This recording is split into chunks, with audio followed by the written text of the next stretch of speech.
Good evening, everybody. Thank you for joining us for another episode of Team and Finances.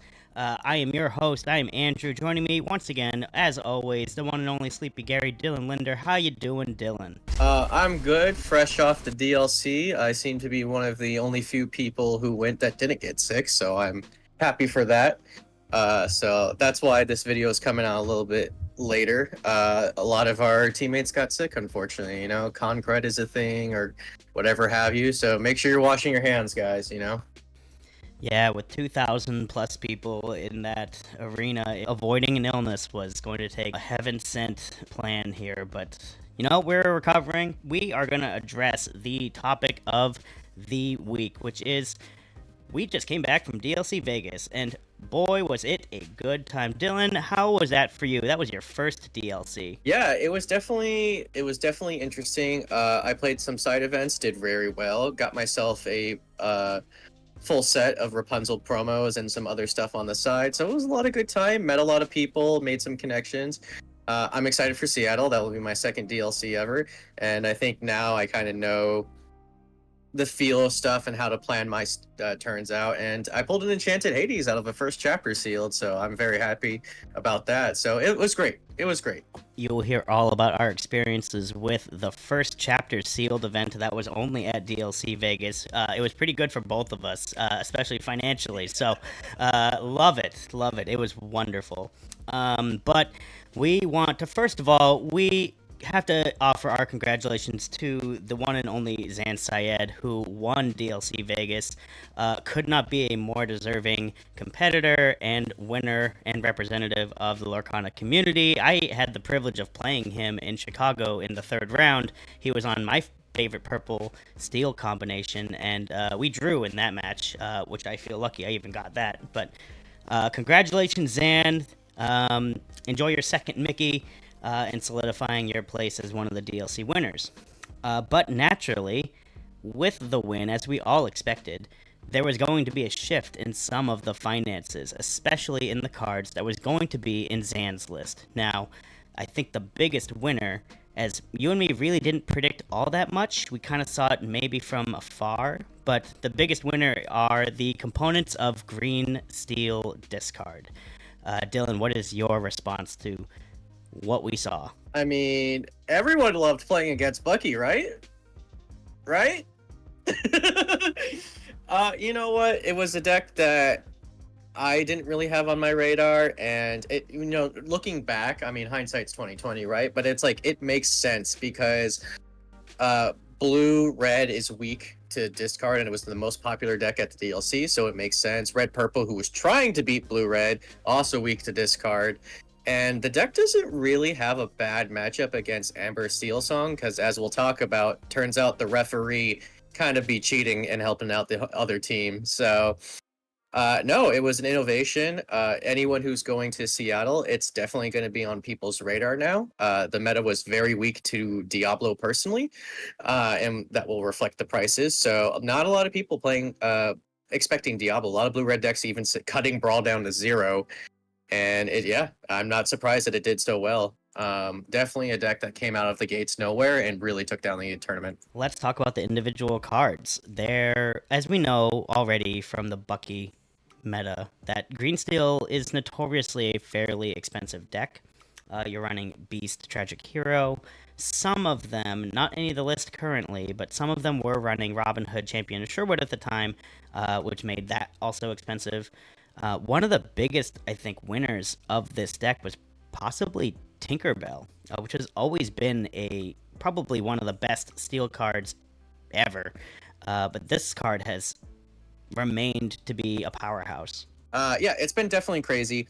And I mean, Andrew, we know we got to talk about your favorite subject in the world, the Enchanteds, because for those of you who are unaware, during the finals, it was a green steel versus green steel mirror match, and Zan's opponent had a max rarity deck. So what that means is if the card came in foil, he had it in foil. If it came in enchanted, he had it in enchanted. And that means if he was playing 4 Tinkerbells, you best believe they were enchanted. And everyone saw that stream and said, you know what? I also want to play 4 enchanted Tinkerbells, because if we look at this, a whopping, count it, 8 listings left on Tinkerbell. And I'm going to really call 7 because if we look at the one with the lowest sales, he doesn't have a great track record and there seems to be a lot of complaints. So I'm not going to even count that one. So 7 listings, the lowest at $450, and then it just goes there to 500, 600, 750. The market is truly crazy. So anyone who got their Tinkerbells before the buyout, I mean, good on you. You probably made a double up or a triple up on this card. And also, it's one of my favorite enchanted giant art. One of the best arts in the game. This card was about $250 at the time of DLC Toronto, and now it is $450 to go up $200, almost 100%, just with one tournament win is ridiculous. This is probably the card that had the biggest change in terms of its gross net value increase. Yeah, and I think this is going to be akin to like what we're going to be talking about, which is that if it was a playable enchanted, it got bought out. There is no question. It is going up, up, up, up. Another card that it has a great enchanted that is going up. Maui, Hero to All. The lowest listing is around $300, and then the price goes up for there. There's about 18 listings, but we have one for $325, then $330, then $350, then $400. Like, these first chapter enchanteds are going through the roof, and you know the box value of first chapter is just going through. So you know, definitely if you're going to Seattle, might be a consideration for your prize tickets, because actually the amount of tickets for a box of first chapter is pretty fair in my opinion, and I saw people walking away with like cases of first chapter. First chapter boxes was a total of 38 tickets, which if you compare it to like a Rapunzel promo, which is 20 tickets, and that card's value is about 105, 110, you know, a box of first chapter is around $200, but it's there. Like, I think that's the biggest part. It's like, even if you wanted a first chapter box right now, you can't find it. But for it to be there and to take advantage of that and get 5 boxes, and they're all probably not from the same case. You don't know. You could get enchanteds in all 5 boxes. Who knows?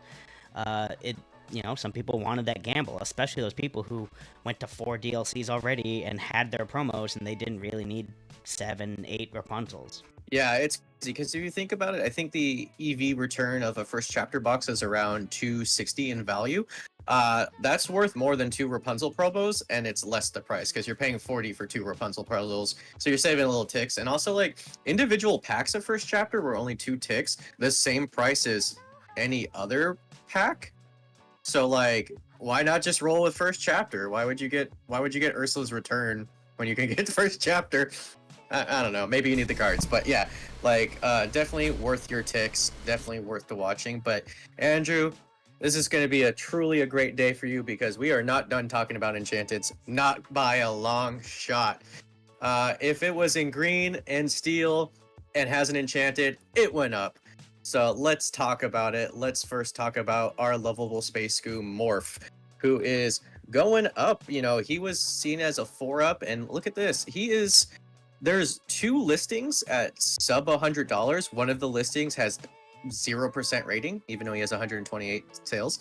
I don't know about that one, but look at that price graph. It's $200, $225, $350. There's only 9 listings, so Morph, very good. A lot of the lists are on 4 of him to shift the giant tink or possibly give you another shift line for your Diablos if your little Diablo got Let the Storm Raged on.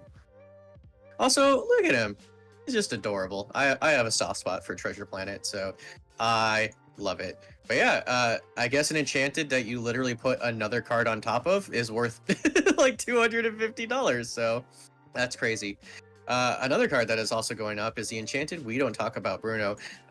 It was a sub $100 enchanted, and it's like almost doubled up over the course of the tournament. I mean, we're talking from like, what do we say, 77 to 140 almost. Green Steel having probably the most enchanteds out of any other deck, right? I think so. But yeah, they are just going up, up, up. I will say I am surprised that the Ursula Deceiver of All Enchanted hasn't gone up yet.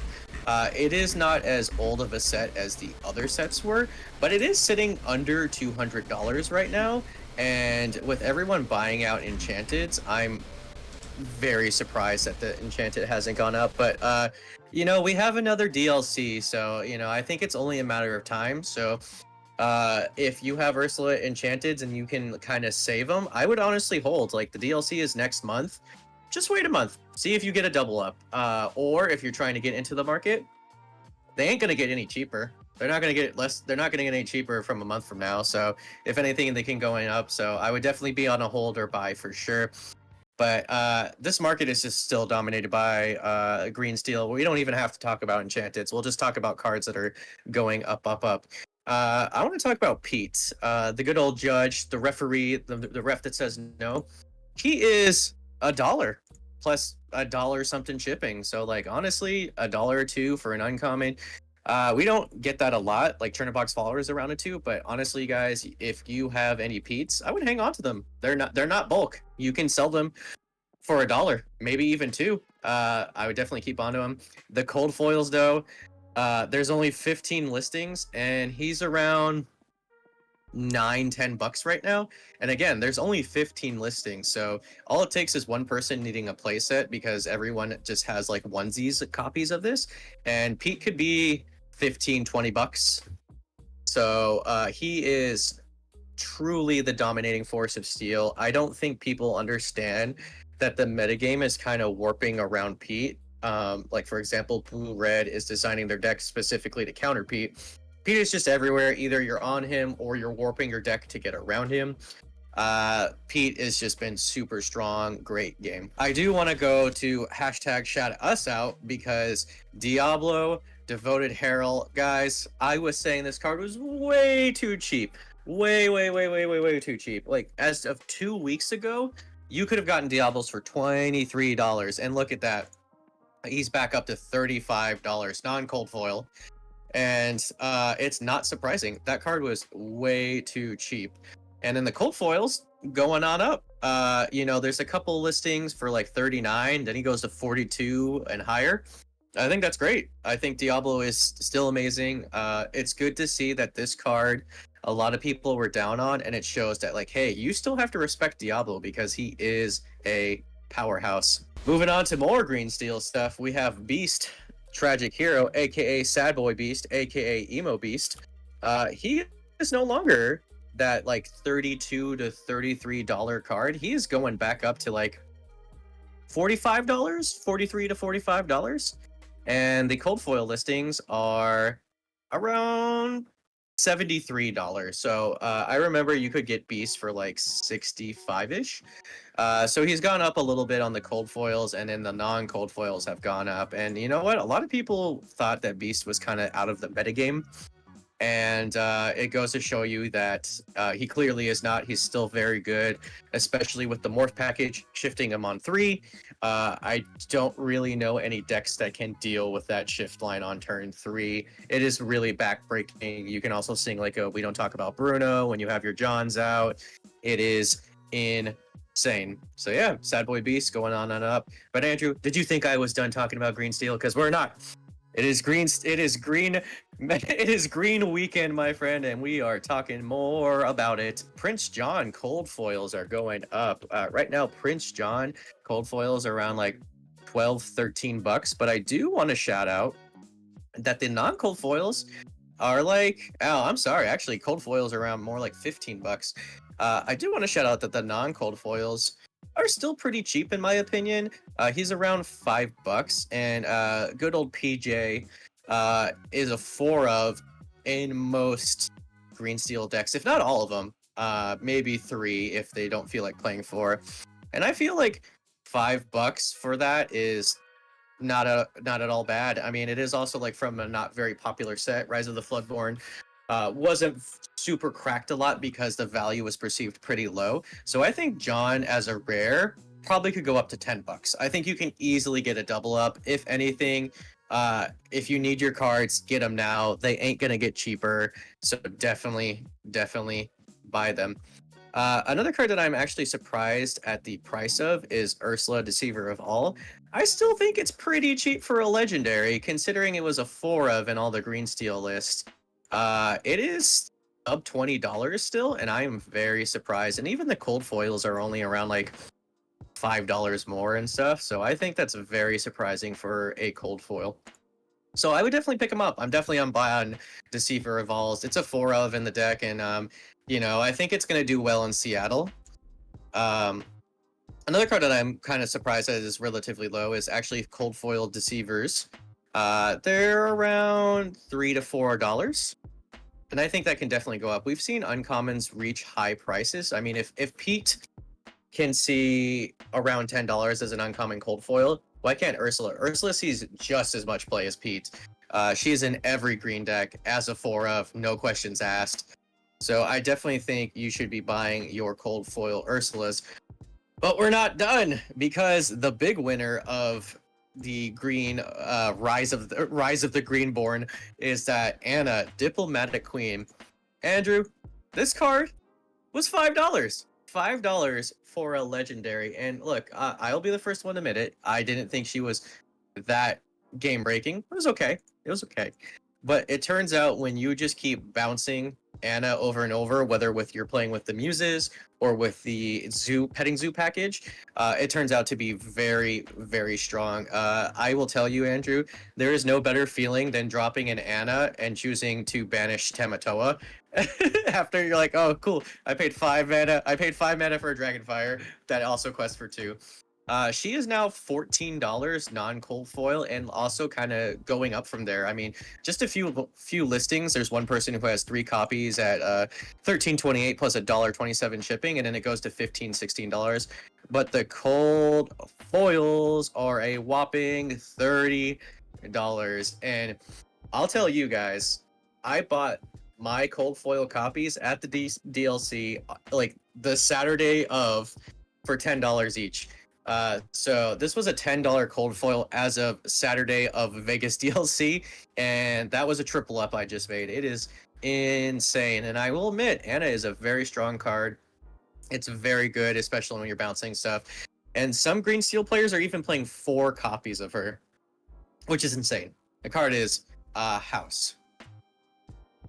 Speaking of more green and steel cards, another card I want to shout out is Let the Storm Rage On, another foil card. The non-cold foils are, not really anything to sneeze at. It's, you could probably sell them for $1. It's like 75 cents. But the cold foils are only about $4, maybe $5, and I think this card can go up. Yes, I understand it is a common. It's not an uncommon, so it's a little bit easier to get. But I could see this going to like 6 or 7. We'll call them penny stonks. You make a little bread trying to sell them here and there. Let the Storm Rage On has always been a 4 of premium removal, and now that green steel is kind of back in the light, it's just another steel deck that needs 4 of playsets of them. And when everyone's buying 4 of playsets of a common, I'm watching, because there's only so many foil commons to go around, so you should be paying attention. But another card that we have to talk about, kind of akin to the Enchanted, is of course the D23 promos.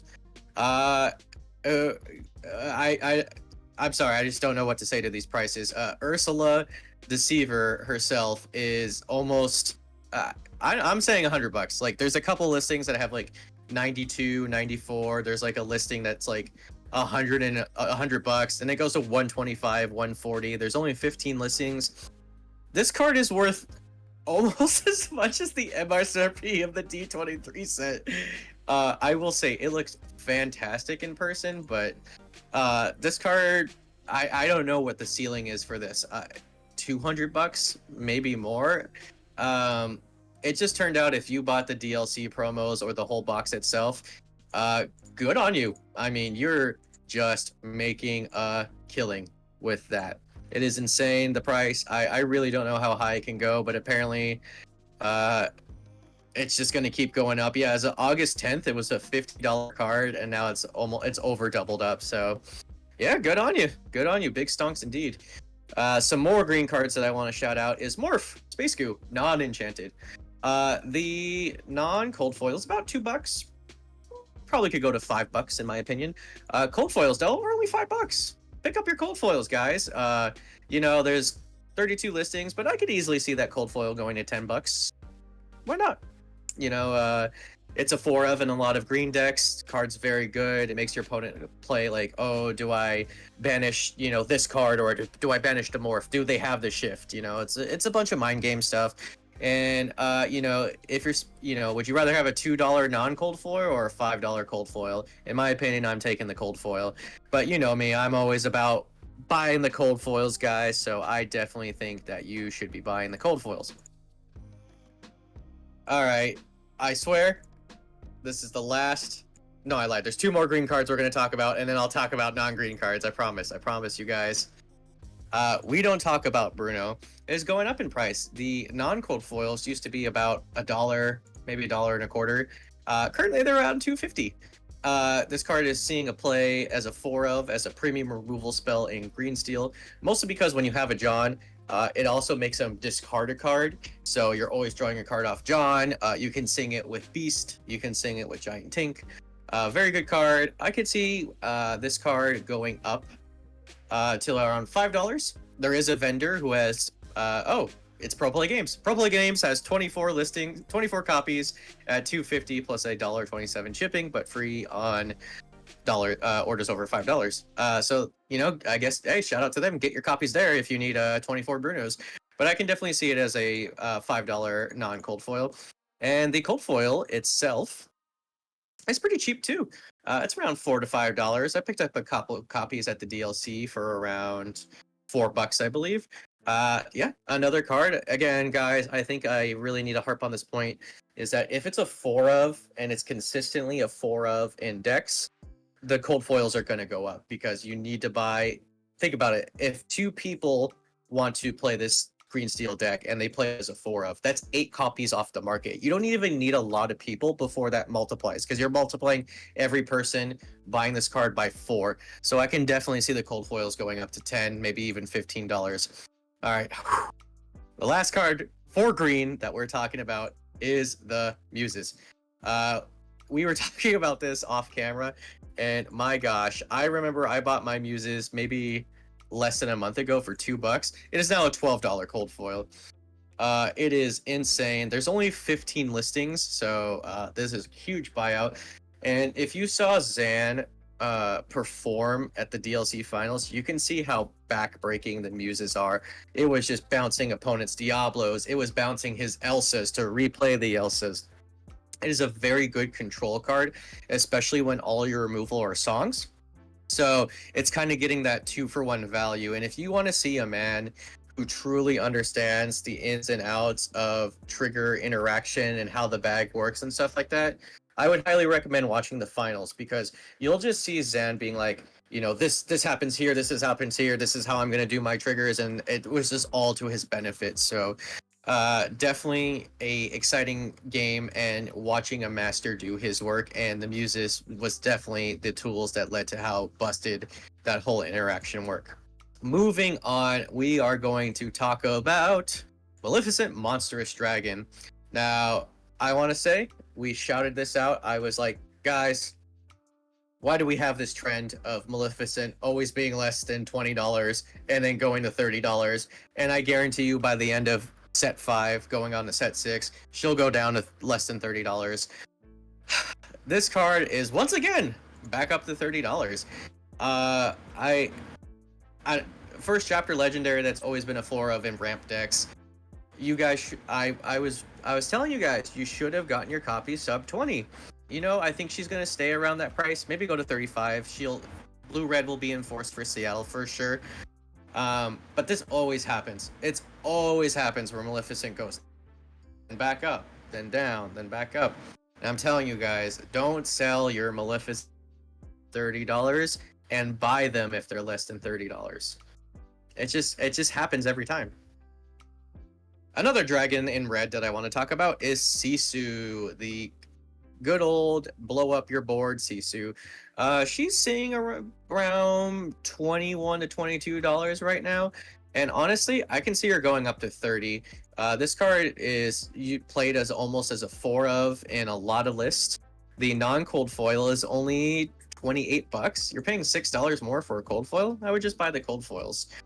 Honestly, I can see this card going up more and more, especially because Green Seal is becoming popular, and that deck doesn't really have a good way of not dealing with Sisu, basically. Like, Johns, Diablos, Ursulas, they all get banished by Sisu, so I think we're going to see a lot more people playing on Sisus, even though we already saw a lot of people playing on Sisus. So I definitely can see the non-cold foils going up to $25-30, and I can see the cold foils going to $40. Couple cards I want to shout out before we close the stream tonight that I think are a little too cheap is Ursula, Sea Witch Queen. Big Ursula. She is sitting still around $8, and I know I shouted her out last video, but the cold foils are also just $12. I think that card is so good. We saw green purple being played everywhere at the DLC, and all of them played Big Ursula at some capacity. I think Ursula, Sea Witch Queen is a steal for a non-steal card. See what I did there? Last card I want to talk about is good old Kita. She's sitting at $10, and we saw green yellow Under the Sea do very well at the DLC. There's a lot of listings in the top 64. Personally, I saw a lot of them doing well at the tables, and I think Kita for a $10 legendary is way too cheap. I think she can easily become $20 if this deck gets a lot more traction. She currently is only seeing in the play in the green-yellow deck, but I mean, Monsters Dragon only sees play in the blue-red deck, and she's $30. I understand it's a first chapter card, but then we can even akin it to Sisu, who only really sees play in blue-red, and she's double the price of Kita, so it makes no sense that why Kita can't go up too. So yeah, I think there's a lot of stuff that are still some gems to be dug out of the DLC format, but man, this DLC has just caused buyouts, so many stuff, and I know we talk a lot about cold foils and stuff like that, but it just goes to show you that everyone has this kind of shiny mindset. So if you see good cold foil deals, just pick them up, especially if they're only a few dollars more. You know what's crazier is that it's not over. Like, we still have one more DLC. It's wild. We have Seattle that's literally 1 month from today, and people are going to be buying out their cards for that. The meta's in complete chaos. Everyone's trying out Green Steel. I don't know how many people ran Zan's list this week to try to figure out how the heck did he run this deck? How the heck do I beat this deck? And you know what? Something new is going to come about. The meta is going to constantly adjust. I think Seattle's going to be another one of those, like, well, how do we all beat Green Steel? It feels just like Bucky meta all over again. We're all just fighting Green Steel and fighting birds and doing all this stuff again. And then, of course, probably Red Purple will just come in and swoop everyone away again. But even after that, we still have nationals. We still have North American championships. We have the European championships. We have world championships in March.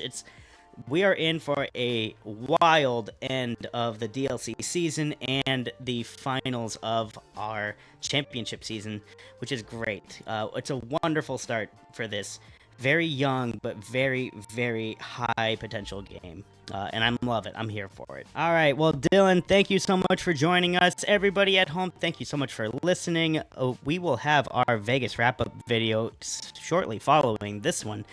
So please keep on the lookout for that. Vegas was a blast. We can't wait to share it with you all. You all have a great night.